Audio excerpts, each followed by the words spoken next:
अस्सलाम वालेकुम everyone, welcome to नसीब कोर्स स्टूडियो, जहां आप सीखते हैं आईटी एंड सीएस की स्किल्स बिल्कुल इजी एंड प्रैक्टिकल वे में। कभी कभार हमें ज़रूरत पड़ती है कि हमें एचटीएमएल के एलिमेंट को पूरा टारगेट नहीं करना, पर उसका एक हिस्सा, एक पार्ट टारगेट करना है। जैसे कि फर्स्ट लेटर टारगेट करना, फर्स्ट वर्ड टारगेट करना, या तो फिर पैराग्राफ का फर्स्ट लाइन टारगेट करना। फर्स्ट लाइन, फर्स्ट वर्ड और फर्स्ट लेटर जैसे स्टाइल्स आपको ज़्यादातर मैगजीन्स में दिखाए जाते हैं। तो इसके लिए हम सूडो एलिमेंट सेलेक्टर्स या तो फिर इनलाइन लेवल एलिमेंट में हम स्पेन का यूज़ कर सकते हैं। स्पेन ऑलरेडी हम पढ़ चुके हैं। अगर हम स्पेन का यूज़ करते तो हमें एचटीएमएल भी लिखना होगा और फिर उसके साथ सीएसएस को ऐड करना होगा। पर अगर हम सूडो एलिमेंट सेलेक्टर्स का यूज़ करते हैं तो सिर्फ और सिर्फ हमें सीएसएस को लिखने की जरूरत पड़ती है, तो इससे हमारा जो कोड है वो शॉर्ट हो जाता है। अब pseudo element selector and class selectors में एक छोटा सा डिफरेंस देख लेते हैं। तो सूडो एलिमेंट सेलेक्टर का हम यूज करते हैं एलिमेंट का कोई भी स्पेसिफिक पार्ट टारगेट करने के लिए, जैसे कि फर्स्ट लेटर को टारगेट करना, फर्स्ट लाइन को टारगेट करना। पर सूडो क्लास सेलेक्टर का हम यूज करते हैं एलिमेंट का कोई भी पार्टिकुलर स्टेट टारगेट करना। जैसे कि इस वक्त एलिमेंट आपको ब्लैक दिख रहा है, पर आप चाहते हो कि मुझे इसे टारगेट करके इसका कलर कुछ और रखना है। तो एलिमेंट का कोई भी पार्टिकुलर स्टेट है, जैसे कि होवर करने पे क्या करना है और फोकस करने पे क्या करना है, विजिट करने पे क्या करना है, तो इस टाइप के पार्टिकुलर स्टेट्स के लिए हम यूज़ कर सकते हैं सूडो क्लास सेलेक्टर्स।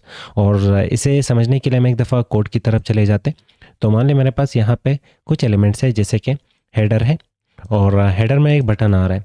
सेम इसी तरह यहाँ पे मेन है और फिर फुटर है। तो हर एक सेक्शन में मैंने एक बटन रखा है और राइट क्लिक करके ओपन विद लाइव सर्वर से इसे रन करते हैं। अब हमें यहाँ पे बटन्स दिख रहे होंगे। अब इन बटन्स को हमने स्टाइल करना है। तो स्टाइल करने के लिए इनका एक स्टेट है, मतलब ये ब्लैक दिख रहा है पर हमें इसे रेड दिखाना है। तो हम स्टाइल शीट की तरफ चले जाते हैं और यहाँ पे मैं लिखना चाहूँगा कि हेडर आपके इनसाइड बटन है, उसका जो कलर है वो मुझे रेड चाहिए। तो यहाँ पे लिखते हैं कलर और ये हमें रेड चाहिए। क्या रेड हो चुका है? बिल्कुल, यहाँ पे कलर रेड हो चुका है। हेडर के इनसाइड जो बटन था उसका कलर यहाँ पे रेड हो चुका है। नेक्स्ट हम यहाँ पे इसे टारगेट करके डुप्लीकेट करते हैं 2 टाइम्स और यहाँ पे लिखते हैं मेन। आपके इनसाइड भी एक बटन है और सेम इसी तरह फुटर के इनसाइड भी एक बटन है। इन सब का हमें कलर रेड करना है। तो यहाँ पे तीनों सेक्शन में जो बटन्स थे उनका कलर रेड आ रहा होगा। अब ये कोड हम शॉर्ट भी कर सकते, तो जो सूडो क्लास सेलेक्टर से वो हमारा हेल्प करता है कोड को शॉर्ट करने में, इजी सिलेक्शन में। तो यहाँ पे हम लिखते हैं सूडो एलिमेंट सेलेक्टर, जिसमें हम इस का यूज़ करेंगे। तो इसमें हम कहेंगे कि हेडर, मेन और फिर फुटर। क्या हेडर, मेन एंड फुटर के पास बटन नाम का एलिमेंट है? अगर है तो कलर रेड कर लो उन सभी का। अब यहाँ पे जितना कोड हमने लिखा है, ऊपर इतना सारा कोड जो हमने लिखा है, इन दोनों का मतलब बिल्कुल सेम है। पर नीचे हमने यहाँ पे जो यूज़ किया इसे कहा जाता pseudo class selector. Pseudo class selector में आपको सिंगल कॉलन मिल जाता और इसे आप कुछ क्वेश्चन की तरह भी समझ सकते हैं कि क्या हेडर, मैन एंड फुटर के पास बटन है? Is header, man and footer have a button element? अगर है तो कलर रेड कर लो। अब चले जाएंगे वापस वेबसाइट की तरफ, पर उससे पहले ये जो ऊपर वाला लेंथी कोड है इसे हम डिलीट करते हैं। डिलीट करने के बाद आ जाएंगे यहाँ पे वापस वेबसाइट की तरफ। तो अब भी हमें ये बटन्स रेड दिख रहे होंगे। तो यहाँ पे इतना हमें समझ आ चुका है कि सूडो क्लास सेलेक्टर का यूज़ किया जाता एलिमेंट को एक स्टेट से दूसरे स्टेट में कन्वर्ट करने के लिए। पर अगर हमने एलिमेंट का कोई एक हिस्सा टारगेट करना है तो इसके लिए हम यूज़ कर सकते हैं सूडो एलिमेंट सेलेक्टर्स का। अब सूडो एलिमेंट सेलेक्टर्स का जो सिंटैक्स है वो बहुत ही ज़्यादा ईजी है। तो हम आ जाते हैं वापस कोड की तरफ। ये पुराना जो कोड है इसे सेलेक्ट करके डिलीट करते हैं और ये रहेगा सिंटैक्स। सबसे पहले यहाँ पे आ जाएगा आपका सिलेक्टर और यहाँ पे आ जाएगा डबल कॉलन। हाँ, सूडो क्लास सेलेक्टर में सिंगल कॉलन यूज़ किया जाता है, पर सूडो एलिमेंट सेलेक्टर में डबल कॉलन। तो जब भी आपको कोड में डबल कॉलन दिख जाती है तो समझ लेना ये निशानदेही होती है, आइडेंटिटी होती है सूडो एलिमेंट सेलेक्टर का। तो एक साइड पे आ जाएगा सिलेक्टर, आपका एचटीएमएल का एलिमेंट आ जाएगा और दूसरे साइड पे सूडो एलिमेंट आ जाएगा और उसके बाद वही सेम प्रॉपर्टी और फिर उसके बाद वैल्यू। तो हम इसे सेलेक्ट करके यहाँ पे कमेंट करते हैं। अब एक दफ़ा यहाँ पे स्पेन के साथ देख लेते हैं। तो मान लें अगर कोई ऐसा काम था जो सूडो एलिमेंट सेलेक्टर आपका नहीं कर सकता, तो आप उसके लिए स्पेन का भी यूज़ कर सकते हैं। जैसे कि हमने यहाँ पे ये जो फर्स्ट लेटर इसे टारगेट करके स्टाइल करना है, तो मैं इसे सेलेक्ट करके Ctrl+X कट करूँगा और यहाँ पे यूज़ करते हम स्पेन जैसे एलिमेंट का और इसके बीच में वो पेस्ट करते वो लेटर जिसे हमने स्टाइल करना है। अब एन पेस्ट करने के बाद वेबसाइट पे तो फिलहाल ये नॉर्मल ही दिख रहा है और हम आ जाते हैं वापस स्टाइल की तरफ और यहाँ पे लिखेंगे कि स्पेन आपका जो कलर है वो मुझे रेड चाहिए, तो ये कलर रेड कर लेगा। दूसरा, फ़ॉन्ट साइज़ मुझे फ़ॉन्ट साइज़ ये मुझे 3 रिम चाहिए। पढ़ेंगे अच्छे से आगे। HTML एंड CSS पार्ट 2 में हम ये यूनिट्स अच्छे से कवर करेंगे। फिलहाल आ जाएंगे वापस वेबसाइट की तरफ। तो यहाँ पे जो फर्स्ट लेटर है वो बड़ा हो चुका होगा। तो यहाँ पे इतना आपको समझ आ चुका है कि हाँ, स्पेन के थ्रू भी हम वो काम कर सकते हैं जो कि सूडो एलिमेंट सेलेक्टर कर रहा होता है, पर इसके लिए हमें HTML अलग से लिखना पड़ता है। यही सेम काम हम सूडो एलिमेंट सेलेक्टर के थ्रू भी कर सकते हैं। तो इसके लिए हम यहाँ पे वापस ये स्पेन हटा लेते हैं। ये जो एक्स्ट्रा हमने HTML लिखा है, हमारा टारगेट है यहाँ पे पैराग्राफ और P। अगर मल्टीपल पैराग्राफ्स है, अपने उनमें से कोई स्पेसिफिक पैराग्राफ टारगेट करना है तो उस पैराग्राफ को आप क्लास भी दे सकते हैं। तो आप यहाँ पे इसे कोई भी क्लास दे दें, जैसे कि मैंने लिखा पैरा1 कि ये फर्स्ट पैराग्राफ है, इसी को टारगेट करना है, तो हम क्लास के थ्रू इसे टारगेट कर सकते हैं। फिलहाल यहाँ पे कोड को सिंपल करने के लिए हम क्लास का यूज़ नहीं करेंगे।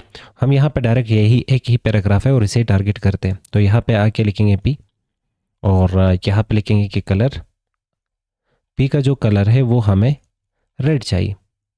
तो पूरा पैराग्राफ इसे टारगेट होगा, इतना हमें पता है। पर इसके सामने डबल कोलन लगा के हम यहाँ पे लिखेंगे फर्स्ट लेटर। सिर्फ फर्स्ट लेटर को टारगेट कर लो। किसका फर्स्ट लेटर? पैराग्राफ का फर्स्ट लेटर, और उसका कलर रेड होना चाहिए, जो कि हमें यहाँ पे दिख रहा होगा। अब वापस आ जाते हैं यहाँ पे कोड की तरफ, और मुझे इसका फॉन्ट साइज भी बड़ा करना है। तो यहाँ पे लिखेंगे फॉन्ट साइज का कर लो 3 तो हमें यहाँ पे HTML में अलग सा एडिशन करने की ज़रूरत नहीं है। डायरेक्ट आप सूडो एलिमेंट सेलेक्टर के थ्रू वो सारा काम कर रहे हो, जो कि HTML में आपको अलग सा एलिमेंट यूज़ करके करना पड़ता है। अब अगर हमें फर्स्ट लाइन टारगेट करना है तो मैं यहाँ पे लिख सकता हूँ पैराग्राफ, आपका जो फर्स्ट लाइन है, फर्स्ट लाइन उसका कलर मुझे रेड चाहिए। अब फर्स्ट लाइन हमेशा व्यू पोर्ट पे भी डिपेंड करता है। व्यू पोर्ट मतलब स्क्रीन। तो ब्राउज़र में, मोबाइल में स्क्रीन का जो विड्थ है वो कम दिखाया जाता, पर अगर वही सेम वेबसाइट आप डेस्कटॉप में ओपन कर लो तो वहाँ पे आपको बड़ा दिख रहा होता है। तो ये व्यू पोर्ट होता है कि आपको कहीं पे वेबसाइट छोटा दिख रहा होता है, कहीं पे बड़ा दिख रहा होता है, पर ये डिवाइस पे डिपेंडेंट होता। तो डिवाइस का जो स्क्रीन है उसे हम व्यू पोर्ट कह रहे होते। तो व्यू पोर्ट में लाइन में कम वर्ड्स आ सकते, और अगर बड़ा स्क्रीन हो तो उसके एक लाइन में ज़्यादा वर्ड्स आ सकते। आ जाते हैं यहाँ पे वापस वेबसाइट की तरफ। तो यहाँ पे फर्स्ट लाइन का जो कलर है वो हमें रेड होता दिख रहा होगा। अगर मैं यहाँ पे जूम कर लूँ तो जो वर्ड्स नेक्स्ट लाइन में शिफ्ट हो रहे हैं, तो गौर कर ले, उससे यहाँ पे स्टाइल लिया जा रहा है। और जैसे ही हम जूम आउट करेंगे तो फर्स्ट लाइन में जो जो वर्ड्स आ रहे हैं उनको यहाँ पे स्टाइल दिया जा रहा है। तो फर्स्ट लाइन का मतलब हमेशा फर्स्ट लाइन ही होता है, चाहे उसमें एक वर्ड आ जाए, चाहे उसमें 2 वर्ड्स आ जाए, या तो एक लेटर आ जाए। तो फर्स्ट लाइन में जितने भी वर्ड्स होंगे उन वर्ड्स को सेलेक्ट करके उनका कलर हमेशा रेड किया जाएगा। तो यहाँ पे हमने अलग सा लिखा है, इसको लिखने की ज़रूरत नहीं है, क्योंकि फर्स्ट लाइन में ही वो फर्स्ट लेटर आ जाता, तो यहाँ से वो कलर ले लेगा। तो अब यहाँ पे आपको इतना समझ आ चुका है कि हाँ, हम पूरे एलिमेंट को यहाँ पे टारगेट नहीं कर रहे, हम एलिमेंट का एक हिस्सा टारगेट करके उसे स्टाइल कर रहा है। तो यही होता है आपका सूडो एलिमेंट सेलेक्टर। अब सूडो एलिमेंट सेलेक्टर इस पॉइंट पे ख़त्म नहीं होते, और भी बहुत सारे टाइप के सूडो एलिमेंट सेलेक्टर्स होते हैं। जैसे कि फिलहाल वेबसाइट के ऊपर हमें यहाँ पे कुछ टेक्स्ट दिखाया जा रहा होगा, और यहाँ पे हम देख सकते हैं जब भी हम टेक्स्ट को सिलेक्ट करते हैं तो बाय डिफ़ॉल्ट आपको बैकग्राउंड कलर ब्लू और जो टेक्स्ट कलर है वो वाइट दिखाया जाता। तो ये डिफ़ॉल्ट सिलेक्शन होती है ब्राउज़र की, पर हम इसे चेंज कर सकते हैं। तो मैं Ctrl+A और जो बाकी कंटेंट है उसे डिलीट कर लेता हूँ। तो हम कहेंगे यहाँ पे कि जब भी पैराग्राफ को सेलेक्ट किया जाएगा, मतलब पैराग्राफ की सिलेक्शन होगी, उसका जो कलर है वो हमें रेड चाहिए, और जो बैकग्राउंड कलर है वो हमें ब्लैक चाहिए। तो जब जब पैराग्राफ को टारगेट किया जाएगा वेबसाइट के ऊपर, तो उसके सिलेक्शन पे कलर रेड होगा और बैकग्राउंड कलर ब्लैक होगा। तो यहाँ पे अब पैराग्राफ को सेलेक्ट करते हैं तो देख लो सिलेक्शन चेंज हो चुकी है। तो आप इसे मैच कर सकते हो अपने वेबसाइट के थीम के साथ। आप अपने वेबसाइट में टेक्स्ट को जिस कलर में भी दिखा रहे हो, आप सिलेक्शन को कुछ उस टाइप का बना सकते हो। पर इस वाले सिलेक्शन में एक प्रॉब्लम होगी। प्रॉब्लम क्या? कि हमारे पास यहाँ पे हेडिंग है, हेडिंग को मैं सेलेक्ट कर रहा हूँ, वो अब भी वही डिफ़ॉल्ट सिलेक्शन का हमें थीम दिखा रहा है, कलर और बैकग्राउंड कलर दिखा रहा है। पर ये चीज़ हमने सिर्फ और सिर्फ यहाँ पे पैराग्राफ पे अप्लाई कर लिया। तो हमने स्टार्ट में मेंशन किया है कि सिर्फ पैराग्राफ को टारगेट करने पे आप सिलेक्शन कुछ इस टाइप का कर लेना। पर अगर आप चाहते हो हेडिंग के साथ भी ये चीज़ हो तो H1 और फिर लिखोगे सिलेक्शन, और फिर यहाँ पे कलर, और कलर रख के आप रेड, और फिर बैकग्राउंड कलर वो हम यहाँ पे रखते हैं ब्लैक। अब इसे देखो, हमारा जो कोड है वो लेंथी हो रहा है, पर इन फ्यूचर हम और भी एलिमेंट अगर इंसर्ट करते तो क्या सभी के लिए हम बार बार ये चीज़ रिपीट करेंगे? फिलहाल ये तो काम कर लेता है। हेडिंग को सिलेक्ट कर रहे भी वही थीम ले रहा है, और यहाँ पे पैराग्राफ को सिलेक्ट कर रहे वही थीम ले रहा है। ये H2 है, इसे सेलेक्ट कर रहा है, ये अब तक वो थीम नहीं ले रहा, क्योंकि हमने इसके सिलेक्शन के साथ यहाँ पे कोई छेड़छाड़ नहीं की है। पर अगर हम चाहते हैं कि पूरे वेबसाइट पे जितना भी कंटेंट इन फ्यूचर इंसर्ट किया जाएगा उन सब के सिलेक्शन के लिए हमें ये वाली थीम चाहिए, कलर रेड और बैकग्राउंड कलर ब्लैक चाहिए। तो इसके लिए हम यहाँ पे सिलेक्शन में यूनिवर्सल सिलेक्शन का यूज़ कर सकते हैं। तो इसके लिए आप पैराग्राफ एलिमेंट को यहाँ से हटा लो, सिर्फ और सिर्फ आप डबल कोलन लगा के सिलेक्शन लिख लो। तो इसका मतलब हर एक एलिमेंट के लिए जब भी सिलेक्शन होगी उसका कलर रेड और बैकग्राउंड कलर ब्लैक चाहिए, तो ये एक्स्ट्रा लिखने की हमें ज़रूरत नहीं पड़ेगी। तो अभी वेबसाइट पे जितने भी एलिमेंट्स होंगे उन्हें हम सेलेक्ट करते हैं, सेम थीम मिल रही होगी। इन फ्यूचर आप जितने भी और एलिमेंट इंसर्ट करोगे उन सब के लिए यही सेम थीम होगा।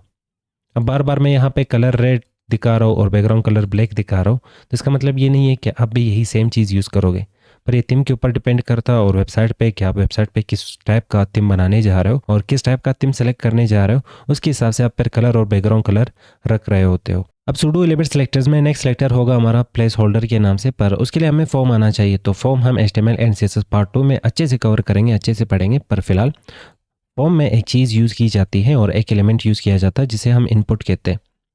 और इस इनपुट का जिस टाइप का टाइप रखा जाएगा, जैसे कि इसका टाइप इस वक्त टेक्स्ट रखा जा रहा है, तो ये एक्सेप्ट करता है सिर्फ और सिर्फ टेक्स्ट।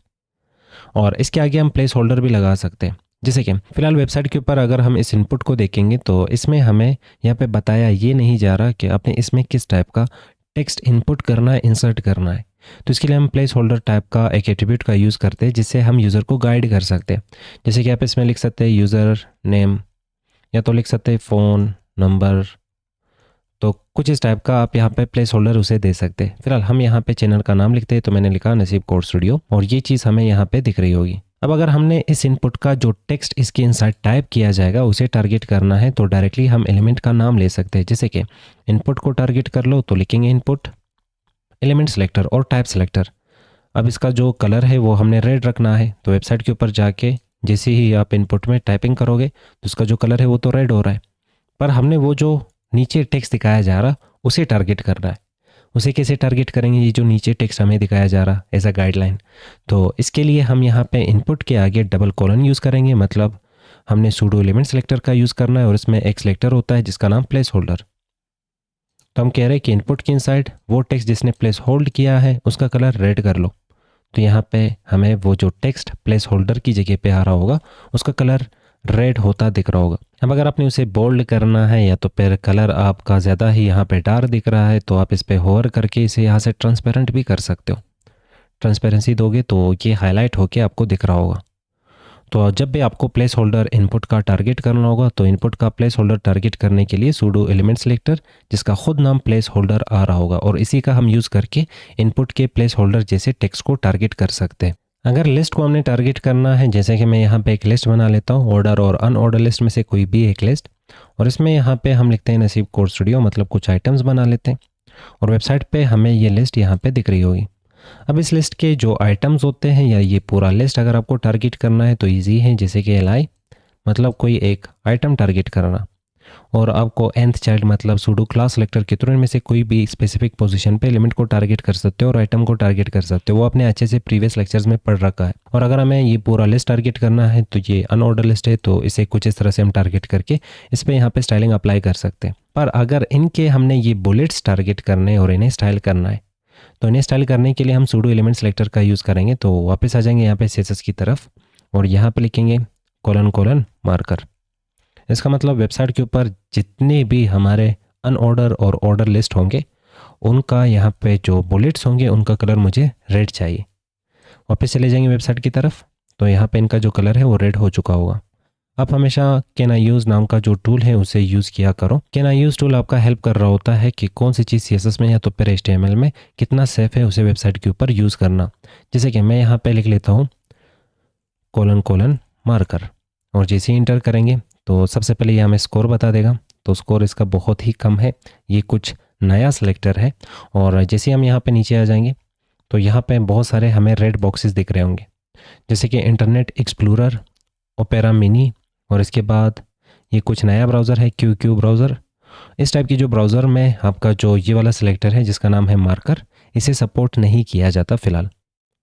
पर अगर आप किसी स्पेसिफिक ब्राउज़र के लिए कोड कर रहे हो, जैसे कि मुझे वो वाली जो लिस्ट है वो स्पेशली यहाँ पे इंटरनेट एक्सप्लोरर के लिए बनाना है, तो मैं यहाँ पे इस वाले मार्कर जैसा जो सिलेक्टर इसे अवॉइड करूँगा, क्योंकि इंटरनेट एक्सप्लोरर में इस टाइप के सिलेक्टर को सपोर्ट नहीं किया जाता। तो हमेशा यहाँ पे जो भी नया चीज़ सीख लेते हैं उसे सबसे पहले यहाँ पे चेक किया करो, ताकि वो सेफ़ बने और इन फ्यूचर आप उस चीज़ को अगर ब्राउज़र के ऊपर देखना चाहोगे तो कोई भी ब्राउज़र हो, आपको पहले से पता है कि वो चीज़ किस ब्राउज़र में सपोर्ट की जाती है, किस ब्राउज़र में सपोर्ट नहीं किया जाता, तो वो चीज़ें आप यहाँ से पता कर सकते हो। पर अगर आप डायरेक्टली वो चीज़ जो भी आपने नया सीखा उसे अपने वेबसाइट के ऊपर इम्प्लीमेंट करते हो और आपको नहीं पता कि उसका स्कोर क्या है और उसे कितने ब्राउज़र्स के ऊपर सपोर्ट किया जाता, तो ज़ाहिर बात है इससे आपकी वेबसाइट में बहुत सारे टाइप के प्रॉब्लम्स आ जाएंगे। नेक्स्ट सेलेक्टर जो कि इनपुट के साथ वापस यूज़ किया जाता है, तो हम यहाँ पे आ जाते हैं वापस कोड की तरफ और यहाँ पे एक और इनपुट इंसर्ट करते हैं। इनपुट भी इनलाइन लेवल एलिमेंट है, तो हम यहाँ पे सबसे पहले br लगा लेते हैं। br लगाने के बाद इसके जस्ट ऊपर हम इनपुट लगा के उसका टाइप यहाँ पे रख लेते हैं फाइल। जैसे कि वेबसाइट के ऊपर आपको बताया जाता कि चलो अपना CV डॉक्यूमेंट्स अटैच कर लो, तो उसके लिए ये वाला जो इनपुट है यूज़ किया जाता है जिसका टाइप फाइल रखा जाता। अब वापस चले जाते हैं वेबसाइट की तरफ, तो हमें यहाँ पे एक बटन दिख रहा होगा। अब इसे स्टाइल करना है, तो इसे स्टाइल करने के लिए वापस आ जाएंगे स्टाइल की तरफ और वही सेम सूडो एलिमेंट सेलेक्टर का हमने यूज़ करना होगा। तो यहाँ पे मैं लिख लेता हूँ इनपुट, पर कौन सा इनपुट? वो इनपुट जिसका टाइप इक्वल्स टू फाइल होगा। अब ज़ाहिर बात है यहाँ पे एक और इनपुट है जिसका टाइप टेक्स्ट है, पर हमें ये वाला इनपुट टारगेट करना है। तो हम यहाँ पे कह रहे हैं कि इनपुट आपके एट्रीब्यूट का यहाँ पे जो नाम है वो टाइप होना चाहिए और जो वैल्यू होगी वो फाइल होना चाहिए। और इसके जस्ट आगे हम डबल कॉलन लगा के यहाँ पे लिखेंगे फाइल सेलेक्टर बटन और यहाँ पे लिखते हैं कलर, वापस यहाँ पे रेड कर लेते हैं। तो हमने यहाँ पे 3 टाइप के सिलेक्टर्स को कंबाइन कर लिया। सबसे पहला सिलेक्टर एलिमेंट सिलेक्टर है, फिर ये एट्रीब्यूट सिलेक्टर है और इसके बाद ये रहा आपका सूडो एलिमेंट सिलेक्टर। तो कोड लेंथी हो जाता है, पर हाँ आपका यहाँ पे जो कंसेप्ट है वो क्लियर है कि इसके थ्रू क्या होने जा रहा। चले जाएंगे वापस वेबसाइट की तरफ, तो यहाँ पे इस बटन का जो टेक्स्ट कलर है वो हमें रेड दिख रहा होगा। सूडो एलिमेंट सेलेक्टर में नेक्स्ट और लास्ट सेलेक्टर यहाँ पे कवर करना चाहेंगे जो कि बिफोर एंड आफ्टर। इसे बहुत ज़्यादा CSS में यूज़ किया जाता है HTML के एलिमेंट्स के साथ। तो सूडो एलिमेंट सेलेक्टर में जो बिफोर एंड आफ्टर होते हैं ये यूज़ किए जाते हैं कंटेंट को ऐड करना, चाहे वो कंटेंट आपको बिफोर ऐड करना है या आफ्टर ऐड करना है किसी भी एलिमेंट का। जैसे कि मान लें यहाँ पे एक हेडिंग है, आप चाहते हो इस हेडिंग के ऊपर कुछ इस टाइप का मुझे टेक्स्ट दिखाना है और यहाँ पे कुछ इस टाइप का टेक्स्ट दिखाना है, तो एक्स्ट्रा एलिमेंट ऐड करने की ज़रूरत नहीं है। यही बिफोर एंड आफ्टर हमारा हेल्प कर रहा होता है टेक्स्ट को पहले ऐड करना और बाद में ऐड करना। पर CSS के थ्रू पोजीशन ऐड करके हम टेक्स्ट को यहाँ पे लगा सकते हैं और यहाँ पे लगा सकते हैं, पर जब भी आप इस एलिमेंट को मूव करेंगे ये टेक्स्ट भी इस एलिमेंट के साथ मूव हो रहा होगा। तो हम बिफोर और आफ्टर जैसे सूडो एलिमेंट सेलेक्टर्स का यूज़ करके हम एलिमेंट्स में कंटेंट को पहले और बाद में ऐड कर सकते हैं। और इन दोनों सेलेक्टर्स को ज़्यादातर इफेक्ट्स के लिए यूज़ किया जाता, एनिमेशंस के लिए यूज़ किया जाता। जैसे कि बैकग्राउंड को ऐड करना, आपने किसी बटन को देखा होगा कि उस बटन पे जैसे आप होवर करोगे तो इससे फिल होता कलर आपको दिखाया जाता। जैसे कि ये बटन है और जैसे आपने इस पर होवर कर ली इस तरह कलर फिल हो जाता, या तो किसी और साइड से इस तरह कलर फिल हो जाता, या तो ऊपर से कलर फिल हो जाता। अब बिफोर एंड आफ्टर का एक खूबसूरत सा एग्जांपल आपका ChatGPT आपको दे रहा होता है। तो मैं यहाँ पे सर्च करता हूँ ChatGPT और जैसे हम यहाँ पे सर्च करते हैं राइट सम HTML कोड, इंटर कर दें। हमने यहाँ पे एक सिंपल सा इसे बेसिक सा कमांड दे दिया कि हमारे लिए HTML का कोड लिख लो और ये हमारे लिए यहाँ पे HTML का कोड लिख लेगा। अब यहाँ पे गौर किया जाए तो ये हमारे पास एक बॉक्स होगा और उस बॉक्स के इनसाइड इसने कुछ कंटेंट हमें दे दिया और कोड दे दिया। पर इसी बॉक्स में अगर देखा जाए तो ऊपर हमें यहाँ पे ये टेक्स्ट दिखाया जा रहा। अब ये टेक्स्ट इस बॉक्स का ही हिस्सा है पर इसे ऊपर रखा गया है।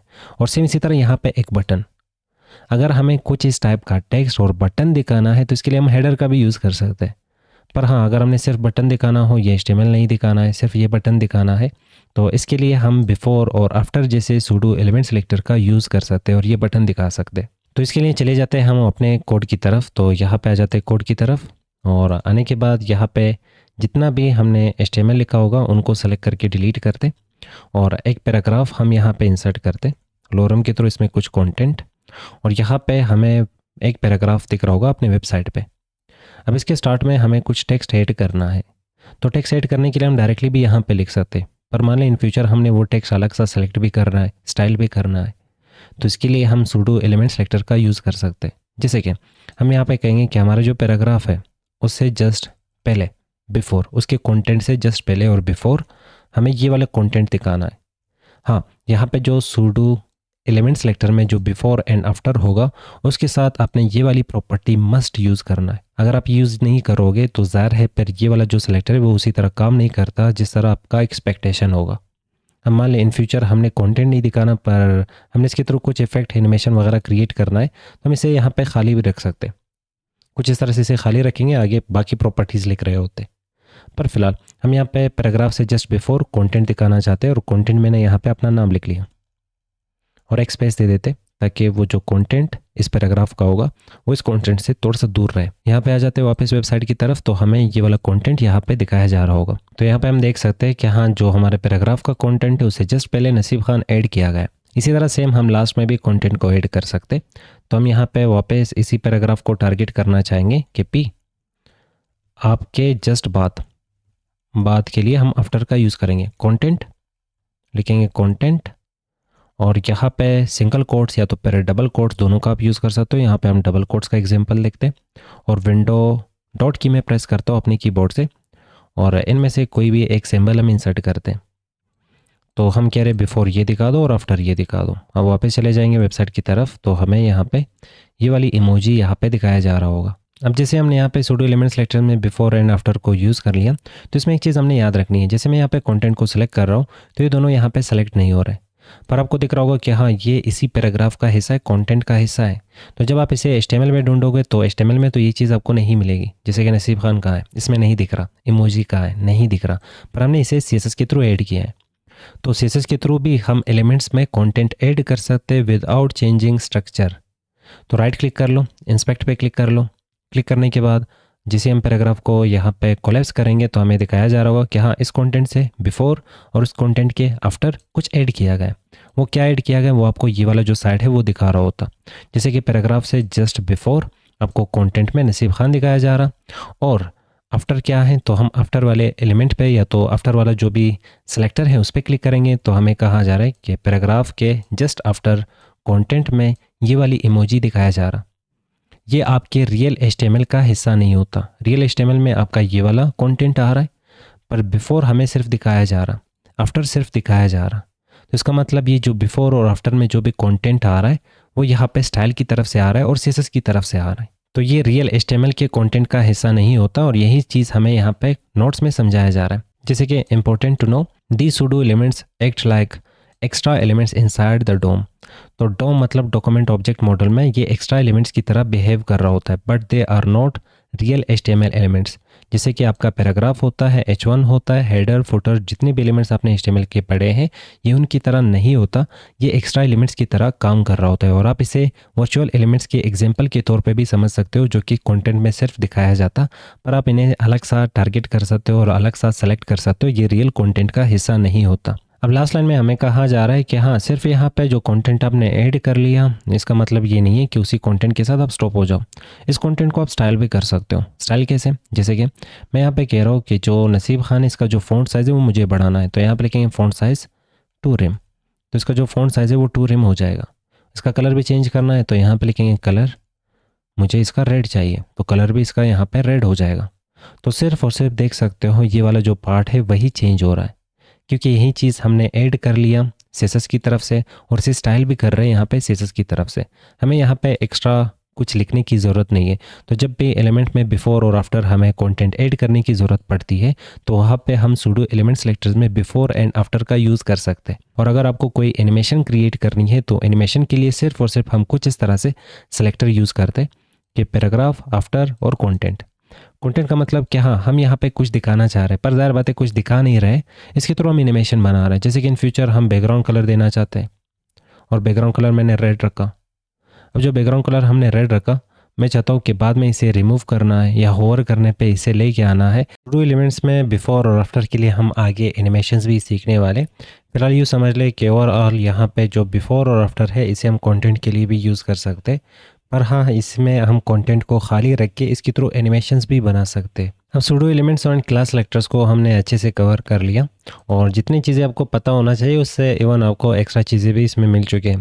नेक्स्ट आपको यहाँ पे एक गेम मिल जाता, इस गेम को आप खेलना चाहेंगे ज़रूर, और अगर आप चाहते हैं कि इस गेम को हम इसी सेक्शन में ही कवर कर लें और प्ले कर लें, इसे सॉल्व कर लें, तो आप कमेंट कर लेना, तो हम ये गेम सॉल्व कर लेंगे इसके पूरे सेलेक्टर्स के साथ। और इसमें हमें 32 लेवल्स मिलते हैं। 32 लेवल्स को जब आप कंप्लीट करोगे और सारे लेवल्स ख़त्म करने के बाद ज़ाहिर बात है आपके जो सेलेक्टर्स की पावर होगी वो और ज़्यादा इंक्रीज़ हो जाएगी। तो अगर आपने मेरे लेक्चर सारे देखे हैं और आपने सेलेक्टर्स अच्छे से सीखे हैं तो सबसे पहले आ जाना इस वाले लिंक पे, और ये लिंक आपको डिस्क्रिप्शन में भी नोट्स में मिल जाएगा, सेलेक्टर गेम फ्री रिसोर्स। और इस पर क्लिक करके आप इस गेम को सोल्व करने की कोशिश कर लो। और अगर आप चाहते हैं कि हम इसी लेक्चर में इसे सोल्व कर लें तो कमेंट कर लेना सेलेक्टर गेम, तो हम आ जाएंगे इसके लेक्चर के साथ। फिलहाल नेक्स्ट समझते हैं सेलेक्टर स्पेसिफिसिटी कि कौन सा सेलेक्टर कितना ज़्यादा पावरफुल होता।